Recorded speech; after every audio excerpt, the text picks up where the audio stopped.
KG and Ringy Quick Hitter. FH8. Make no mistake, I love supporting our returned soldiers every February in Florida. This is one of our favorite events for sure. Glad to have you guys here again this year. We get to help raise money for our guys here, some of which are suffering with PTSD, and we get to socialize, party, and dig up cool stuff. So it's a win-win, except for the fact that it's always during KG's birthday. Every year people are giving him gifts and cakes and whatnot, and then he gets to smash a piñata full of coins and candy. And the piñata always seems to look like me. I wouldn't care, except that KG looks like he enjoys smashing my face in just a little too much. Kind of bothers me and hurts my feelings. We're here in Florida somewhere, I don't know where. But KG is, you know, his usual self. We're here always at FH7, FH8, and it's always KG's birthday time. Florida Hunt 8 is my favorite time because I get, you know, it's my birthday and everybody buys me stuff. And yeah, Ringy's like, and here's what happens to me every year, right here. For some reason, KG gets to smack me. Why do I have to hang myself? It doesn't make any sense. Oh! I think one went into my head. I felt it. Gold coin is gold coins everywhere. Happy birthday, KG. Thank you, guys. Thank you. Thank you, brother. Anyway, the weekend of fun started early with a pool tournament at the lake house. KG asserted his dominance on the green felt table by methodically taking out everyone without a single loss. That and almost every game ended with a scratch on the 8-ball. Oh, another scratch! I'd like to say it was a civilized competition amongst friends, but in reality, there was a lot of arguing, yelling, rudeness, and crying. It's pretty important.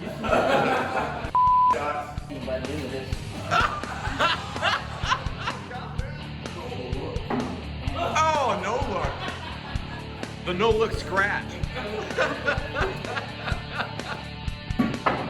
Oh! Bring it all the way back up to that G hole. This is it. Is this championship shot? Championship shot. I'm going to medallions. Yeah! Woo! Champion! Back-to-back Florida champions here.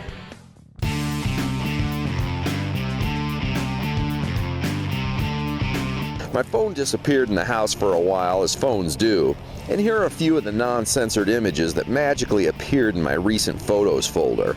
Remind me again why I go to these events? Oh yeah, the meet and greet.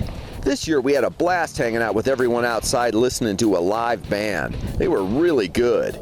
It was great to see everyone again and have a few yucks. Got to meet a few new faces too. Mark Hoover from Adventures in History and world-renowned artist Gary Penta were there contributing to the cause as usual. If you haven't seen Gary's miniatures and crazy unique artworks, you're missing some amazing stuff. He outdid himself this year, giving out incredible items in the raffles, including my favorite of this year, a retro TV cell phone case to convert your phone into a 1950s TV. So cool.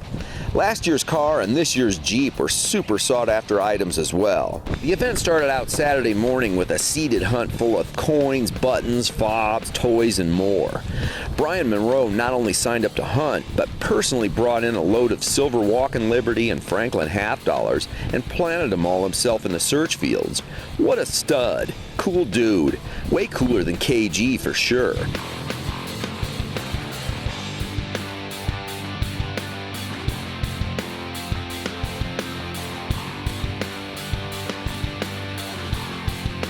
Paige, what are you doing right now? They're in trucks. You looks like you're helping.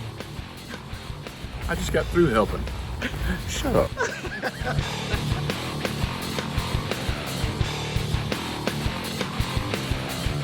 Lots of seeded and natural finds were starting to pop up after the first hour or two of detecting. KG Lance and I found an old homestead area out in the shrubbage about a mile from the event center and turned up some old finds in a concentrated area. Harmonica reeds, horse tack, and other telltale signs helped us zero in on the site.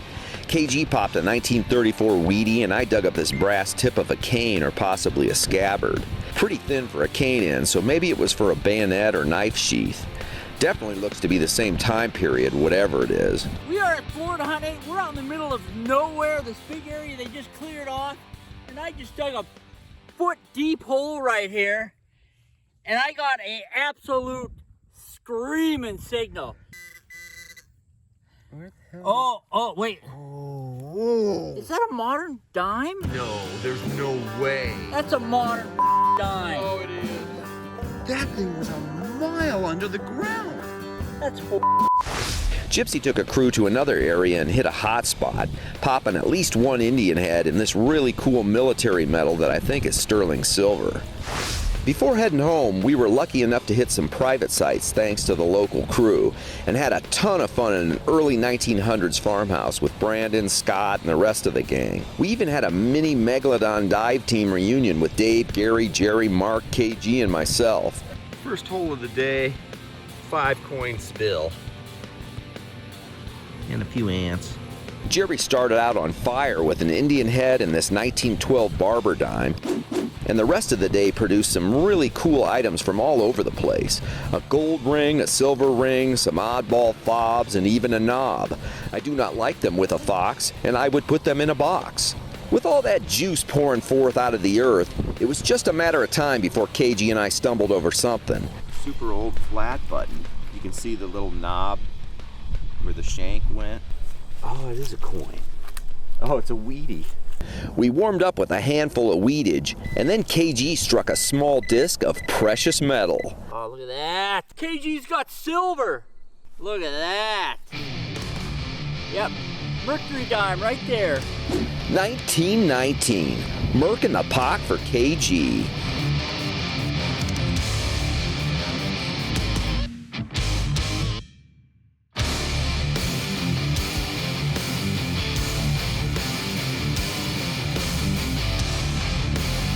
Brandon was exploring around one of the old foundations and came up with this cool container. Okay, so right next to this fireplace foundation, get a nice high tone right here.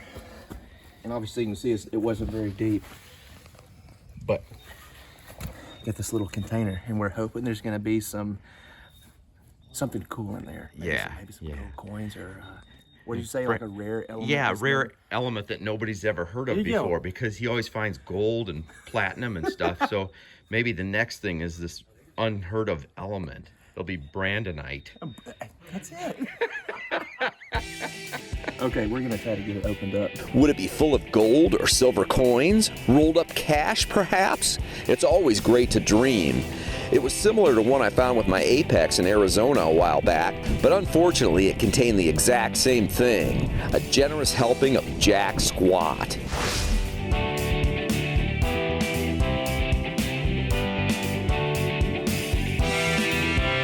It's a quarter.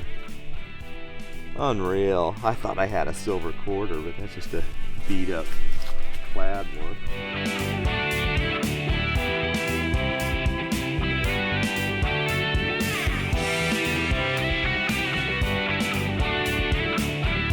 This is Florida. This is Florida 1950. The top, yeah, Florida 1950. I got to.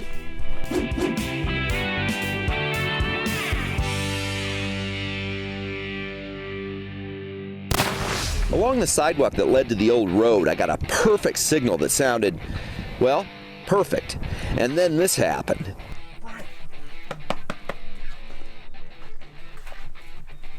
I saw the edge of this already. Oh, there it is. There it is. Look at that. Oh, it's a huge token. Cage. Giant token. I can see 50 on the back of it. Oh, yeah. It says in trade. Oh, these are awesome. My favorite things to find almost. W.E. Harris, 50 cents. Yeah, that's cool. 50 cents in trade. Yeah, brother. Good job. I love old trade tokens, especially when they're made of brass. This one's a little worse for wear, but it makes me happy because dated tokens are pretty rare. This one was patented in 1909 and ordered by the customer W.E. Harris in Florida around 1912. Pretty darn awesome. KG got in on the local tokens as well, finding a couple of aluminum or so-called white metal ones that were decomposing quickly in the moist soil there. One was almost completely gone, but the other was definitely salvageable. This nickel-sized one was from Cross City, Florida, the Cross City Lumber Company, good for 5 cents in trade. Another cool little piece of history saved by KG.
Look at this loser. Look at that weirdo. Pennsylvania's weirdo. Yeah. Like a It's like weird he can barely creeper. function on his own without Yeah, it. look at him. Look at him.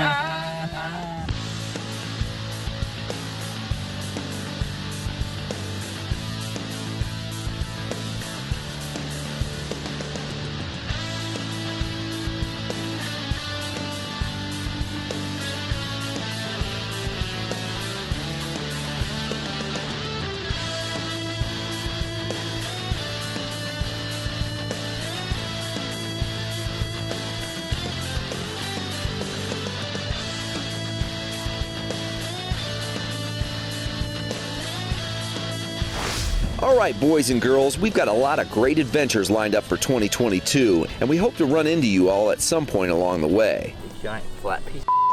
Thanks to Greg P. for making FH8 great, and thanks to all the attendees and vendors for supporting the veterans and Soldiers Freedom Outdoors through this event.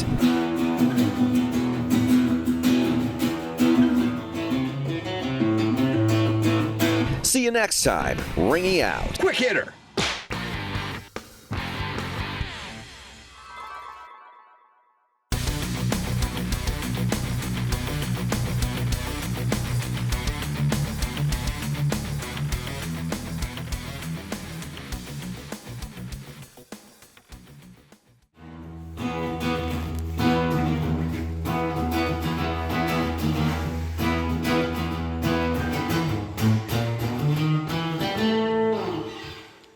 There's a little Ted for you.